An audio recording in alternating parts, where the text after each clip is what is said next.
Have you ever wondered what kind of car a billionaire drives? You might picture a flashy, bright red Ferrari or a custom-built Rolls-Royce with diamond-encrusted everything. And sure, some of them do own those. But you might be surprised to learn that many of the world's wealthiest people drive cars that are, well, pretty normal. We're talking about cars you might see in your own neighborhood, not just on a movie set. So why would someone with unlimited funds choose a Honda Civic or a Toyota Camry over a Bugatti? Today, we're diving deep into the fascinating psychology and strategy behind the car choices of billionaires. It's not just about getting from point A to point B. It's a calculated decision that says a lot about who they are and how they think. Let's start with the most famous example, Mark Zuckerberg. The founder of Facebook, with a net worth that's hard to even comprehend, has been spotted driving cars like an Acura TSX and a Volkswagen Golf GTI. These are great cars for sure, but they cost around $30,000 to $40,000. That's a tiny fraction of his wealth. It's like an average person buying a single coffee. So why does he do it? One big reason is what's known as stealth wealth. It's the idea of being rich without screaming it to the world. For billionaires like Zuckerberg, their wealth is already public knowledge. Driving a modest car is a way to fly under the radar in their daily lives. Imagine trying to run a simple errand, like grabbing groceries, when you're one of the most recognizable faces on the planet. Pulling up in a $10 million hypercar is like sending up a flare signal. It attracts unwanted attention, paparazzi, and security risks. A simple, common car acts as camouflage, allowing them a degree of privacy and normalcy that their bank account would otherwise make impossible. It helps them blend in, reducing the hassle and letting them focus on their work and family. Another key figure who exemplified this was the late Ingvar Kamprad, the founder of IKEA. For decades, he famously drove an old Volvo 240. This wasn't just about avoiding attention. It was a core part of his personal and corporate philosophy. Kamprad built IKEA on the principle of frugality and value.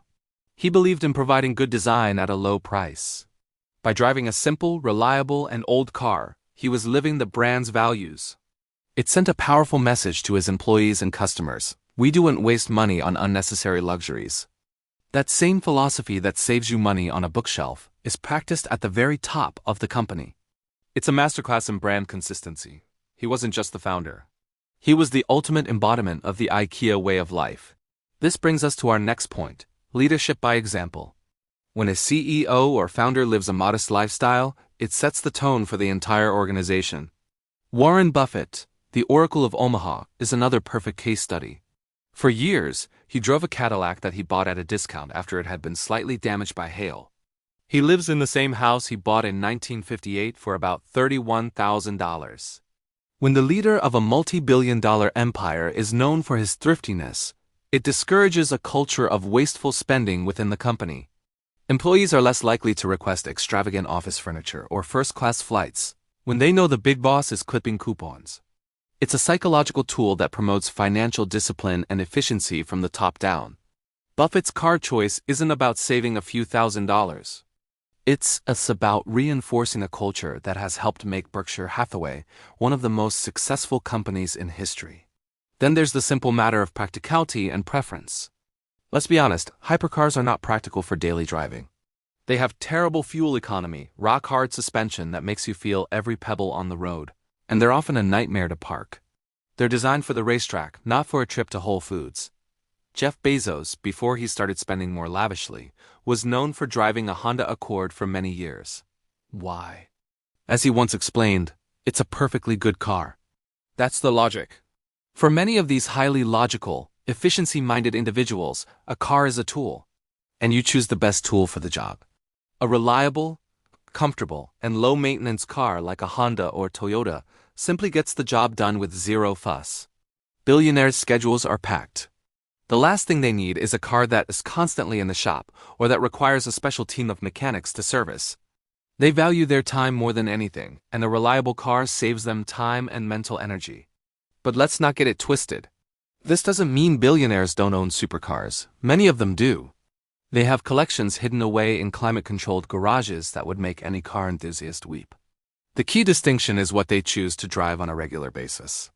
The Ferrari or Lamborghini is a weekend toy, a piece of art, or a high-performance machine for a track day. It's a hobby. The humble sedan or SUV is the daily workhorse. Think of it like their wardrobe. They might have an exquisite custom-made suit for a gala, but for a day at the office or a walk in the park, they're probably wearing a simple t-shirt and jeans. The same logic applies to their cars. They have the right car for the right occasion. Bill Gates, for example, has an incredible collection of Porsches, including the ultra-rare Porsche 959. But for his daily commute, he's been seen in much more modest vehicles. There's also an element of changing values, especially among the newer generation of tech billionaires. Many of them are more focused on experiences and impact rather than material possessions. They might be more willing to spend millions on space exploration, philanthropy, or scientific research than on a depreciating asset like a luxury car. Driving an electric vehicle like a Tesla, which many of them do, is also a statement. It signals a commitment to technology, innovation, and environmental sustainability. For someone like Elon Musk, driving a Tesla is the most effective form of marketing imaginable. It shows his belief in his own product. But even for other billionaires, choosing an EV aligns with a forward-thinking, socially conscious image that many want to project. It's less about old-school luxury and more about being on the cutting edge of the future. Furthermore, driving a normal car can be a deliberate image-crafting strategy. It makes them seem more relatable, more one of us.